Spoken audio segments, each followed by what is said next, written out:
For the Malaysian Grand Prix here for round 2. Oh, he has a brake failure and he goes right into the wall. That's a massive crash. Go wide onto the gravel and I've spun the car with just 5 laps to go. Luckily the Williams there doesn't crash into me. He sticks it round the outside and he's got a brilliant exit out the final corner, and that's me done. Felipe Massa has won the Grand Prix. I'm going to have to come home in second place, just 2 tenths behind him.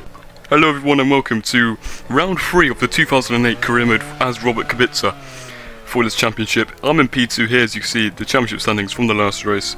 We're only 2 points behind Kimi Raikkonen here, but of course we've only had 2 rounds on the year, so the gaps are pretty small for now.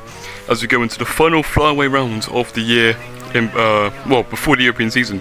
Of course there's more non-European races at the end of the year, but for now, this is the last one.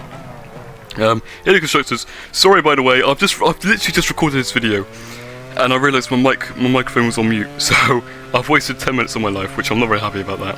But anyway, let's ignore that. Take 2. Here in qualifying then, around Bahrain, we're in, we've had a pretty rubbish lap, to be honest. Felipe Massa's on the pole, but luckily the AI already spread out, separated, I don't know why, but a 140.8, where would that put me on the grid?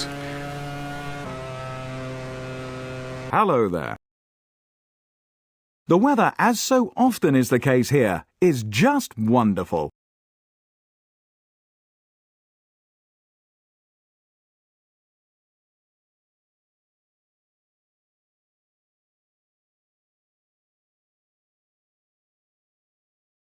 Felipe Massa first. Hamilton second.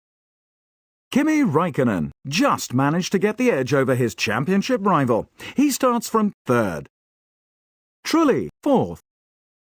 The Sauber driver put on a fantastic display throughout the qualifying hour. He starts this race from a very promising 5th. Molo 6th. Rosberg 7th. Jenson Button 8th. Barrichello 9th. Kovalainen 10th. Coulthard 11th. Sebastian Vettel 12th. Mark Webber 13th. Kazuki Nakajima 14th. Alonso 15th. Sato 16th. Davidson 17th. Giancarlo Fisichella 18th. Nelson Piquet 19th. Sutil 20th. Sebastian Vettel 21st. Nick Heidfeld was way off the pace of his teammate. He starts in 22nd.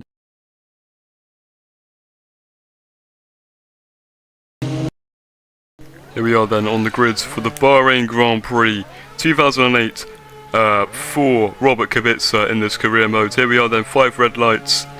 And we are racing here. We've started in a Toyota sandwich here in P5. And we've got the slipstream of the cars in front down towards turn 1. And we've got a brilliant start. We've jumped Trulli and we've jumped the Ferrari of Kimi Raikkonen. We have got the outside line, but as we learnt last time out in Malaysia, there's still quite a lot of grip on the outside usually with this mod. And I'm up into P3 now, behind Lewis Hamilton and Felipe Massa. That's a pretty successful start, that. As we've jumped 2 cars already, and we're coming towards turn 4 now, right behind Lewis Hamilton. My pace has been pretty strong this weekend, apart from qualifying. I don't know what on earth happened there. I think I made a mistake or something. As we're on a 2-stop strategy. Some cars are on a 1-stop, maybe some are on a 3-stop. I doubt it though. So that'll be pretty interesting. I'm definitely on the 2-stop, as you see by the fuel loads there. So it'll be pretty interesting to see this clash of strategies. The same happened in Malaysia, where some were on the 3-stop, but I've consistently stayed on a 2-stop because it's been the most efficient in my opinion. But maybe we'll switch it up for future races if it's necessary. But anyway, in the slipstream now of Lewis Hamilton, and now we're going to go down the inside of him into turn 11, is this? And that's me up into P2, which is pretty nice. And Hamilton gets the switchback on me there. He's made me look like a mug. And we're now racing side by side through this fast right-hander. My engineer's telling me about some crazy stuff going on in turn 10, but we need to ignore that for now as we go down the inside of Lewis Hamilton for P2. Great racing there. And here's the replay, what on earth was happening in turn 10 that my engineer was yapping about. There's a nuclear bomb that's just gone off here, and this does not look good. This looks like Armageddon. There's wheels and wings everywhere. Here's the replay of me overtaking Hamilton, by the way. I thought we'd have a cheeky look at this while we're here. And that's me up into P2. Lovely stuff, isn't it? That was great racing there. And then here's the Red Bull, which just gets smashed into by the Toro Rosso. David Coulthard there. Complete victim, that one. He gets smashed into, and he smashes into Heikki Kovalainen in front of him. and there's just too much going on in this crash. Everyone, bloody, there's wheels going everywhere. I don't know what's going on. I'm overwhelmed. Here's Kovalainen minding his own business, and he just gets smashed into. Why is he so far back, by the way? He's in the McLaren. And anyway, here's Toro Rosso. I don't know if this is Bourdais or Vettel, I can't remember. But he just smashes into everyone. He's playing 10-pin bowling, and he's got a strike, and he just gets smashed into by the Renault there for good measure. And here's the onboard replay. He goes into literally everyone, the Red Bull and the Force India, just for good measure there. And that is a calamitous start to the Grand Prix. If this was real life, they would red flag it. But there's no red flags in this game, which is unfortunate. So we'll have to continue on as if nothing's ever happened. Side by side with Felipe Massa, the race leader now, on lap 3, down the inside into the first turn. I've gone wide here, and Massa will be able to get the switch back here. We're now side by side through turn 2. He goes around the outside off the circuit to take back the lead there. That's a bit cheeky from that bastard there. What was he playing at? But now we're going to have to tuck back behind him, and we're going to go down the inside of him into turn 4, and we take back the lead of this race here on lap 3. Brilliant race in there.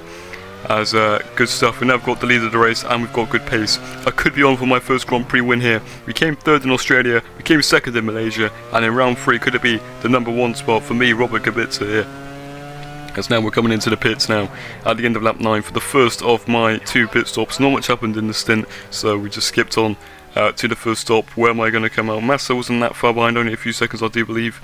As it looks like we'll try get we've got the undercut here, so we'll have fresher tyres, but the other AI will have a lighter fuel load, so it'll be pretty interesting to see. Usually the overcut's more OP because lighter fuel load is faster, the tyre wear isn't that bad, but I have increased the tyre wear, so maybe that will be a factor. But the AI never usually seem to feel the effects of tyre wear, which is pretty annoying, but never mind. Maybe that could just be me, but we come out in P5 ahead of our teammate Nick Heidfeld, who's absolutely nowhere this season. What's going on with him? The Toyotas have been somewhere though, they've been really fast. Jarno Trulli, he's been up and about at really Annie this season so far. He's contending in Malaysia for some good points, and he's contending in Bahrain for some good points as well. As we gain positions as some cars go into the stops there, Massa came in for his first stop. And I'm in the net P1 because Hamilton and Raikkonen are yet to pit. It looks like they're on a 1 stop because we're halfway through this race and they have not pitted yet. So pretty interesting here then, as we are right on the back of Lewis Hamilton now then, going towards turn 4. I've got this speed advantage. That is crazy fast for me then. Down the inside of Lewis Hamilton, and that's me up into P2. Lovely stuff. Get me Raikkonen there. So I apologise for that burp. I just had a Biscoff biscuit, which is really nice. Raikkonen is 10 seconds ahead. And we're getting word on the radio that Nick Heidfeld has had an engine failure. This poor bastard has no luck in this series. In Australia, he had a brake failure. He only finished P7 in Malaysia. And here in Bahrain, he has an engine failure. His engine goes bang, and he's out of the Grand Prix. 2 DNFs in the first 3 races is not what we want to see. And hopefully my engine doesn't give up because I've got pretty good chances to win this race here today. Kimi Raikkonen now comes in for his pit stop. Hamilton stayed out, so maybe he has pitted. But it looks like here on lap 18 he has pitted already, as we're coming in now for my second pit stop on the day and my planned last one. As Massa goes past here, I'll go through my engineer there, but that doesn't matter, as we're still able to get a pit stop, because it's a video game, so we don't run over him, we just go through him, because he's a ghost apparently. Coming up now, 10 laps of fuel left in the car, 8.4 second stop, exactly the same as last time. We come up behind this Renault here, who I do believe is Fernando Alonso. Just tucked in behind him, and he goes left and right. What is going on here? And he's crashed in pit lane. I have nowhere to go, and I've gone into the side of him. That is absolutely calamitous. What was going on there? How did you even crash in pit lane? How did that happen? What caused Alonso to just go left and right and just crash into the wall? Let's get a replay now. Here's onboard Fernando Alonso looking behind me, and he just starts swerving left and right and crashed. That's Crashgate. That looks like Crashgate. He's just purposely crashed into me. What on earth was going on? That's no way that's an accident there from Alonso. What was he doing? How did you even do that with the pit limit on? That's unbelievable. And I had nowhere to go apart from in the side of him. So I've lost my front wing. And that means I have to make an extra pit stop. And I have to do a lap without a front wing. So I'm going to lose about half a minute maybe of time, which is not what we want to see. That's pretty much put me out of contention for this Grand Prix. My race is over. I cannot win this Grand Prix now. And now I might even have to not even finish on the podium. Unbelievable. This was a guaranteed win pretty much, because I came out of the pits a net P1 and even if it wasn't a net P1, I had the pace to overtake and win this Grand Prix, and that looks like it's not going to be the case today. On to lap 24 now. We've caught up to Jarno Trulli, and we're only in P5, and that's a net P5 because everyone's done their stops now. So it depends how far Trulli is behind the top 3, but It looks like I won't even finish on the podium today, which is absolutely disastrous. As through turn 10 we go right running outside almost. Brilliant stuff there. We're in the slipstream now with the Toyota. We're going to go to the outside, and that should be an easy move there, done for P4. Felipe Massa is 25 seconds ahead, and we are not catching that with 4 laps to go in this Grand Prix. So that is me just done. I'm just going to conserve my pace, my tyres, my car, and bring it home for P4. Lewis Hamilton wins his first race on the year. Jarno Trulli's actually side by side with me. We're side by side to the line for P4, but we get the straight line speed advantage, and that's P4 for me. Raikkonen and Massa finished the podium there. Devastating as we don't even finish on the podium. We could have won this Grand Prix, and I'm sorry about that one, guys, but that wasn't my fault in my defence. What on earth was that Renault doing? Unbelievable. Here are the race results then, as you can see on your screen then. You go through those pretty crazy stuff there, as Webber and PK finish on the points, which is great stuff for them. So thank you guys so much for watching this Grand Prix, and I'll see you for the next one in Spain, where we'll start the European season. It's a bit of a bogey circuit for me, but hopefully that won't matter, and I'll be able to really bounce back. And yeah, I'll see you next time.